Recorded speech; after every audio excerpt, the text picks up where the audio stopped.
आप सब लोगों का मैं स्वागत करता हूं और धन्यवाद देता हूं कि आप लोग इस कार्यक्रम में पधारे हैं।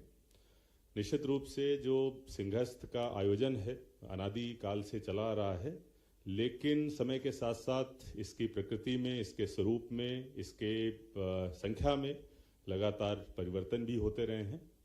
और जैसा भी हम लोग पिछले कुछ सालों से देख रहे हैं, एक दशक से खासतौर पर कोविड के बाद में, कि जिस तरीके से श्रद्धालुओं की संख्या सभी धार्मिक स्थलों पर बढ़ी है, चाहे बड़े धार्मिक स्थल हों, छोटे धार्मिक स्थल हों, तो निश्चित रूप से हमारे 2028 के सिंहस्थ की चुनौती को और अधिक बढ़ाते हैं।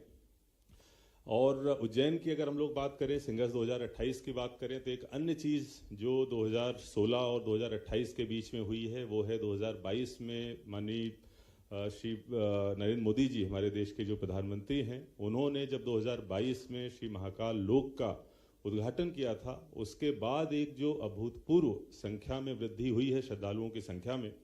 पहले मुश्किल से 5 से 10 हज़ार के बीच में जो श्रद्धालुओं की संख्या रहती थी, अब वो बढ़कर 1.5 से 2 लाख के बीच में हो गई है।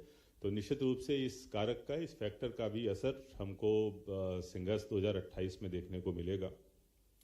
और श्रद्धालुओं की संख्या के साथ साथ जो वाहनों की संख्या में बढ़ोतरी हुई है, वो न केवल श्रद्धालुओं की संख्या पर असर डालेगी, बल्कि उसका अपने आप में प्रबंधन एक हमारे लिए चुनौती के रूप में रहेगा।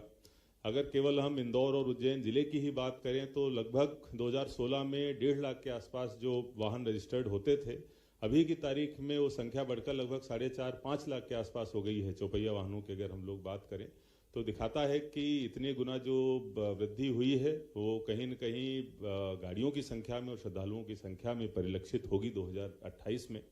और इन सारी चीज़ों की का जो प्रदर्शन है, डेमोन्स्ट्रेशन है, जो इफेक्ट है, हम लोगों ने अभी 2025 का जो प्रयागराज का महाकुंभ था उसमें देखा कि किस तरीके से आस्था का जनसैलाब वहाँ पर उमड़ा और क्या क्या वहाँ पर चाहे ट्रैफिक से संबंधित मुद्दे हों, श्रद्धालुओं की संख्या से संबंधित मुद्दे हों, जो नियंत्रण के मुद्दे हों, वो सब हम लोगों के संज्ञान में आए। लेकिन अच्छी बात यह है कि जो प्रयागराज महाकुंभ हुआ था 2025 में, लेकिन सिंहस्थ 2028 के लिए माननीय मुख्यमंत्री जी के द्वारा 2024 की शुरुआत से ही जो तैयारियां हैं वो प्रारंभ कर दी गई थी। और इस जो सारी चीज़ें मैंने बताई है, इनको पहले से ही एनविसाज करते हुए जिन प्रोजेक्ट्स की आवश्यकता थी, जिन चीज़ों की आवश्यकता थी, उन पे 2024 से ही काम माननीय मुख्यमंत्री जी के नेतृत्व में प्रारंभ हो चुका है। इसमें अगर हम लोग बात करें कि जो हमारे एक सबसे बड़ी लिमिटेशन रहती थी, सीमितता रहती थी कि हमारे पास जो घाटों की लंबाई थी वो केवल 7.8 किलोमीटर्स की थी। और जैसा माँ गंगा के घाट है, उनकी तुलना में हमारे घाटों की चौड़ाई भी और माँ शिप्रा के नदी की चौड़ाई थोड़ी कम रहती है, इसीलिए उतने श्रद्धालुओं को वो एकोमोडेट नहीं कर पाती है। इसलिए 7.8 किलोमीटर के अलावा 29 किलोमीटर के नए घाट माननीय मुख्यमंत्री जी के द्वारा के निर्देश पर बनवाए जा रहे हैं, जो अपने आप में श्रद्धालुओं की संख्या के प्रबंधन में सबसे ज़्यादा कारगर होने वाले हैं। इसके साथ साथ जैसा आप सब लोगों ने 2016 में भी देखा था, इससे पहले भी आप लोगों के संज्ञान में है कि हमेशा जो स्नान है सिंहस्थ का, वो या तो माँ नर्मदा के जल से होता था या गंभीर के जल से होता था। लेकिन उस चीज़ को सही करने के लिए बहुत सालों बाद, लगभग 5 या 6 सिंहस्थ के बाद में इस बार स्नान माँ शिप्रा के जल से ही हो, इसके लिए एक सेवरखेड़ी सिलाटखेड़ी की योजना बैलेंसिंग रिजर्वायर की स्वीकृत की गई है। और निश्चित रूप से बहुत वर्षों बाद में ऐसा अवसर आएगा कि जब इस सिंहस्थ में श्रद्धालु माँ शिप्रा के ही जल से स्नान करेंगे। इसके अलावा जो कान की एक परियोजना थी, जो कहीं न कहीं जिसमें कुछ कुछ मुद्दे आते रहते थे, उसको एक बहुत बड़े स्तर पर इस बार लागू किया गया है। सिंहस्थ का जो प्रतिवेदन था हमारा 2016 का, उस सिंहस्थ के प्रतिवेदन में जितने भी सड़कों का वर्णन किया गया था, उसमें जितने भी ब्रिजेस का वर्णन किया गया था, वो सब आप लोगों के अनुभवों के आधार पर ही लिखा गया था कि इस रोड को और चौड़ा होना चाहिए था, यहाँ पर एक नई रोड होनी चाहिए थी, यहाँ पर पॉन्टून ब्रिज की जगह पर एक वास्तविक फिजिकल ब्रिज बना होना चाहिए था। उस सिंहस्थ के प्रतिवेदन का बहुत बारीकी से अध्ययन कर सभी जितने भी हमारी सिंहस्थ 2028 के लिए प्रयोग होने वाली रोड हैं, ब्रिजेज हैं, अन्य जो इंफ्रास्ट्रक्चर है, उस पर बहुत तेजी से काम चल रहा है। तो इस प्रकार चुनौतियां निश्चित रूप से 2028 सिंहस्थ में हमारे सामने हैं, लेकिन माननीय मुख्यमंत्री जी के नेतृत्व में उन चुनौतियों से कैसे निपटा जाए, ये तैयारी हमारी 2024 से ही प्रारंभ हो गई है।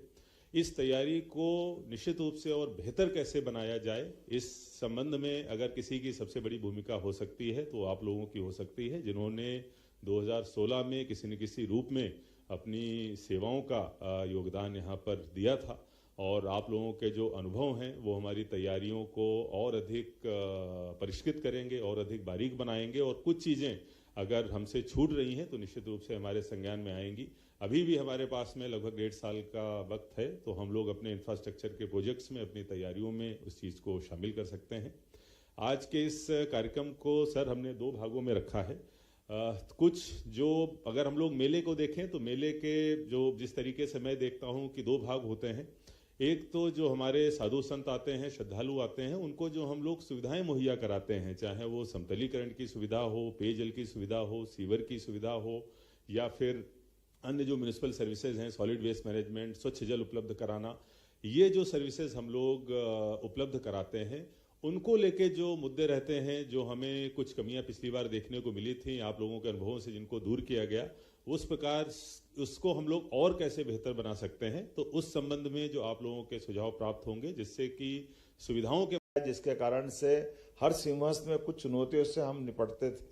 मुझे ध्यान में आता है यहाँ 80 के सिंहस्थ वाले तो कोई नहीं होंगे, है क्या? कोई हाथ खड़ा करे। 80 वाले 80 के सिंहस्थ में है? आप भी थे दुबे जी, आप भी थे। तो 80 के सिंहस्थ में स्काउट गाइड की अंदर के एक स्वयंसेवक की भूमिका में उस समय सेवा कर रहा था। जब अपने राम लक्ष्मण मंदिर के यहाँ light and sound show, Ramayan का शो होता था, या बाकी पंचक्रोशी से लेके सारे कामों में करता था। बाणों के सिंहस्थ में कौन कौन थे? उनको नहीं बुलाया? नगर निगम के उस समय मेला अधिकारी थे, इंदौर में रहते हैं।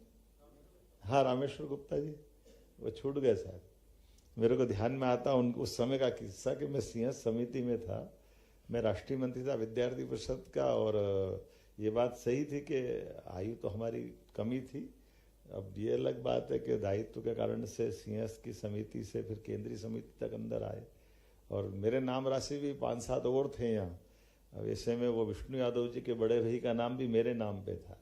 मुझे ध्यान में गोपाल मंदिर के नगर निगम की एक सिंहस्थ समिति की बैठक में मैं अंदर जा रहा, तो एक चपरासी थोड़ी बड़े उम्र के दादा थे, उन्होंने हाथ लगा, तुम कहाँ जा रहे हो? मैंने कहा मैं अंदर जा रहा हूँ। ये अलग थी कि मेरी बाकी गतिविधियों को लेकर समाचार पत्रों में तो खूब आता था, लेकिन वो टीवी का जमाना नहीं था, समाचार पत्रों का जमाना था। तो समाचार पत्रों से नाम पढ़ते थे, पर वो कौन क्या है ज़्यादा इसके बारे में। तो ऐसे उनने हाथ लगाया, उन्होंने कहा क्यों जा रहा हो, कहाँ जा रहा हो? मैंने कहा मैं सिंहस्थ समिति की बैठक में जा रहा हूँ। आपका नाम क्या है? मैंने मेरा नाम बताया। मैंने कहा तुम कहाँ से हो गए यार, वो तुम्हारे बराबर तो बच्चे उनके, मैं उनको जानता हूँ, तुम नहीं हो सकते, तुम जाओ यहाँ से। मैंने कहा मैं ही मोहन यादव, मेरे को ही जाना। लेकिन ये उस दौर से मैंने इसलिए जोड़ा कि सिंहस्थ समिति जब भी बनती थी, उस सिंहस्थ समिति में समाज के सब वर्गों के साथ जोड़ते हुए, उनके विचारों के साझा करते हुए, उस समय की चुनौतियों में, उस समय की संख्या में, उस दौर में बाबूलाल जी जैन चुनाव के इसके हमारे प्रभारी मंत्री भी थे, शीतला साय जी केंद्रीय समिति के अध्यक्ष थे। 2004 के समय से उमा भारती जी के शासनकाल में, उसमें कौन कौन अधिकारी थे? उसमें भी बहुत होंगे, उसमें तो नीरज आप अच्छापन थे ही सही। तो ये वो बात भी सही है। लेकिन अब आप देखोगे जिसने 4 और 16 को देखा, 16 वालों की तो मैं बात नहीं करूँगा, क्योंकि अब तो बिल्कुल ऐसा लगता कल की बात है। तो ये कुल मिलाकर के जो प्रयोजन इस बैठक का भी है, आयोजन का भी है, एक महत्व की बात मैं इस पे जरूर काम करूँगा कि हमने अपनी सिंहस्थ समितियों का, अभी नीचे की समितियों का, केंद्रीय समिति का गठन बाकी रखा है। वो बाकी इसलिए रखा है कि अभी तक हमारे यहाँ पर यहाँ से जुड़े हुए जनप्रतिनिधियों को ही जोड़ते थे, लेकिन अनुभवजन्य जो लोग इसमें काम करने जाए, वो भले ही अपने सेवानिवृत्तों को, उनको भी स्थान देने के लिए हमने गुंजाइश ली है, ताकि आपके अनुभव का लाभ मिले। ये इसमें महत्वपूर्ण आपके सुझाव भी सब रहेंगे, क्योंकि ये सिंहस्थ हमारा आपका सबका है। और उसी नाते से अगर मैं अब 2016 से अभी तुरंत तुलना कर लूँ, या 2004 से तुलना कर लूँ, तो 2004 तक यहाँ रुकने के लिए आमतौर पर 2 होटल बनती थी, उसके बाद में मालूम पड़ा सिंहस्थ बाद एक बंद हो जाती, एक आध चली तो चली, नहीं तो टूट जाती थी, क्योंकि आमतौर पे कोई आवागमन इतना था ही नहीं। इसीलिए एक चुनौती रुकाने के लिए भी व्यवस्थाओं की। लेकिन अब आप देखो उज्जैन का कितना समय बदल गया है। 2022 के बाद ये बड़ा पैमाने पे एक सहायता मिलेगी, जब हम बाकी मेहमानों को रोकने के लिए भी इसका भी प्रबंधन देखेंगे तो बड़े पैमाने पे इसका लाभ मिलेगा। स्नान के लिए तो बता ही दिए घाट कितने, और 2016 हो या 4 हो, हमको बाहर से आने वाले मार्ग कम पड़ रहे थे। वहाँ से जो रोड की जो चौड़ाई थी, बड़े पैमाने पे दबाव बनता था, वो सारे दबाव इस बार भगवान की दया से अपने पास खत्म करने का प्रयास किया। कोई रोड ऐसा नहीं बच रहा है जिसको 4 लेन नहीं किया है, कोई रोड ऐसा नहीं जिसको चौड़ा नहीं किया। एक प्रयोग 2016 में किया था, उसका लाभ भी मिलेगा। हम सब ध्यान रखेंगे कि शमशान घाट के पहले, बल्कि बड़े पुल के उधर ही जब भी स्नान का मौका आता तो उधर ही करते थे। इधर पानी नहीं रहता, जो पानी होता तो स्नान नहीं कर पाते। अब की बार ये बदलाव आएगा। पिछली बार 2016 में वाल्मीकि घाट पे स्नान कराया था, बड़ी चुनौतियों के बीच, कैसे भी किया था वह भगवान जाने, लेकिन जो भी हुआ अच्छे से हुआ। हमारा वो एक स्नान का बड़ा चुनौती वाला, माननीय गृह मंत्री जी आए थे, अपने सारे दोनों तरह के अखाड़ों के सेव हो, वैष्णव हो, सब लोगों ने मिलकर स्नान किया था। लेकिन ये जो अब अपनी सेवरखेड़ी सलारखेड़ी जलाशय परियोजना, ये हमारी वो पूर्ति कर देगी सिद्धनाथ से आगे काल भैरव तक, काल भैरव से लगा के कालियादेव पैलेस तक, पूरे पानी का जल का उधर भी और इधर अपन त्रिवेणी के आगे तक ये जो जल की उपलब्धता रहेगी। ये स्नान की बहुत बड़ी चुनौती का अपने आप में एक इसमें ये चुनौती से निपटने का रास्ता ढूंढा। उसी प्रकार से अंदर के मार्ग भी, अंदर की सीवर लाइन की कठिनाई भी 2004 की भी मालूम है, जो हम सब राजोरा जी और सब थे, वो बहुत तरह की चुनौतियां थी। उन सारा चीज़ों का समाधान भी करने का प्रयास किया।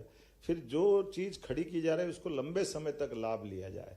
अब इसी में एक बताने के लिए, चूंकि ये छोटी पड़ जाएगी, इतनी सारी चीज़ें भी है, सारे देवस्थान को भी बड़ा करने का इसमें प्लान बनाया है। क्योंकि आखिरकार जब देवताओं के नगर में आएंगे तो वो केवल स्नान करने के लिए या कुंभ में केवल कुछ समय गुजारने के लिए वो बड़े मंदिरों पे जाएंगे, तो बड़े मंदिरों को भी उस तरह से, केवल महाकाल मंदिर नहीं, महाकाल तो अच्छा हो ही गया, सिद्धनाथ का भी वही महत्व है, काल भैरव का महत्व है, सांदीपनि का है, ये सारे देवस्थानों को लेकर भी उसी प्रकार का प्लान बन रहा है। ऐसे कई सारी चीज़ों को जोड़ करके आप लोग विस्तार से बात करोगे तो वो जोड़ने का प्रयास करो। आज भी और आज के बाद भी या सिंहस्थ के बाद भी लंबे समय तक, और खासकर नदी के लिए तो मैं ये मान के चलता हूँ कि ये हमारे लिए चुनौती भी थी, लेकिन इससे बड़ी महत्व की बात ये थी कि जैसे गंगा जी की बात करें या और किसी नदी की बात करें तो वो आमतौर से चट्टानों के बीच बहते बहते उसकी धारा निश्चित होती। ये हमारी मिट्टी की धारा होने के कारण नदी कभी दाएं